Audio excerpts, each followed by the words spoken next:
Insulation is essential to keep your home warm in winter and cool in summer. A well-insulated home is up to 10 degrees warmer in winter and up to 7 degrees cooler in summer, and can save as much as $300 per year in reduced energy costs. This room is lightweight construction. I guarantee there's no insulation under the floor. I almost guarantee there's no insulation in the walls, and I can prove that. And I also guarantee that there's no insulation in the ceiling. The outside temperature at the moment is around about 5 degrees. If I put my hand on this uninsulated lightweight wall, it is freezing.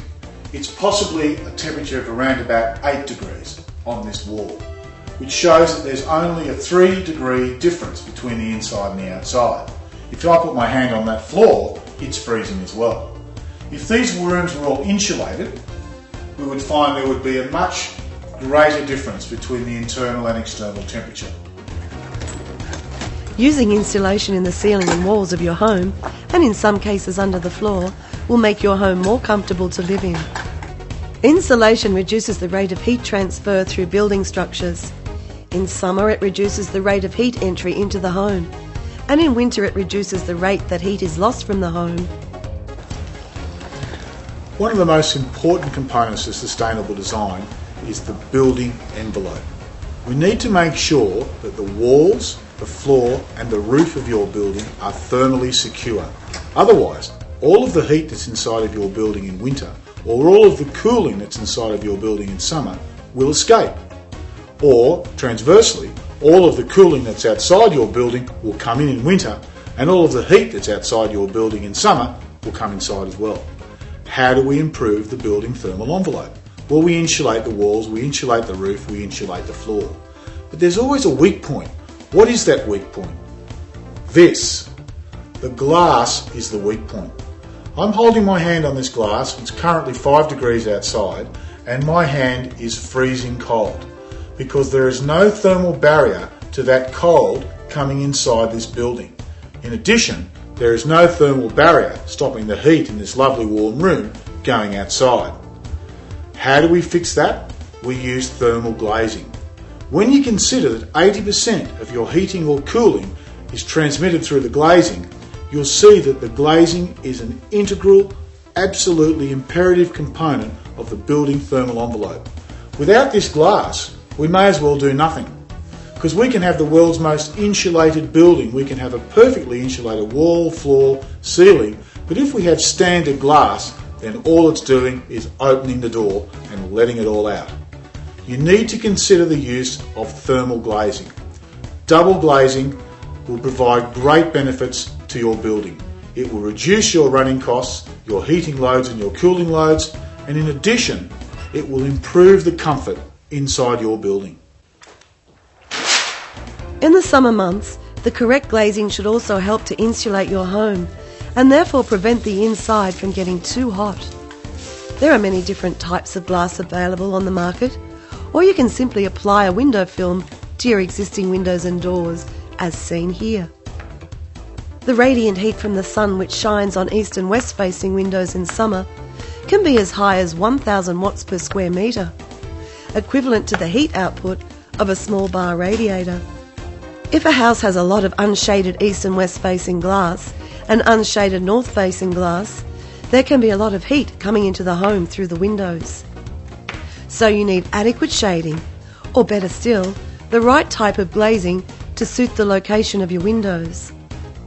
If insulation is installed but there is no shading or the right type of glazing, heat can build up inside the home until the inside temperature is actually higher than the outside temperature. In this situation, the insulation is helping to keep the heat inside, creating an oven effect. The performance of an insulation material is measured by its thermal resistance, or R value. Uninsulated building sections, such as walls or roofs, also have an R value. The greater the R value, the more effective is the insulation or building section at resisting heat flow, and therefore the greater the level of insulation provided. While the R value is an important influence on the rate of heat loss and heat gain from a house, The thermal comfort inside a house is also affected by the thermal response of the building materials used. Simply by putting in the correct insulation into your home, often you can either cut down on the electrical cost for your air conditioning or your heating. In some cases, if the house is designed correctly, you can completely eliminate the need for heating and cooling. These days it's wise to put in at least an R3 insulation, bulk insulation into your ceiling, and in your walls an R2 if you can. The more you can, the better it is. The insulation level or R value chosen should be appropriate for the climate. For example, while an R value of 1.5 to 3 would be appropriate for insulating a roof space in the Sydney region, an R value of 3.5 to 4 would be more appropriate for a climate like Armidale, where the temperature extremes are greater. Fiberglass and rock wool insulation are collectively known as mineral wool, both being formed from inorganic materials and manufactured in similar ways. Polyester is another form of insulation. It's non-toxic, non-allergenic and non-irritant. It's also water and moisture resistant. Woolen bats are manufactured from sheep's wool, which is felted into a bat or blanket. Generally waste wool is used, but in some cases more expensive bats are made from high quality wool. If you take any insulation product on the market at say a given R value of R3, you would assume that they're all going to give you the same insulating value in your home, but it's not the case. If you test them in the laboratory, sure, they'll all give you an R3 rating and they'll all cut out the same amount of heat.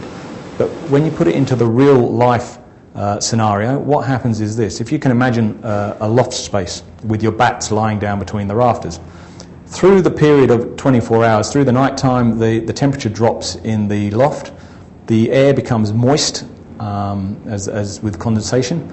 The wool bats absorb that moisture. They've got this ability to soak up the moisture out of the atmosphere, whereas fiberglass or cellulose or polyester, any of the other insulating materials won't do this.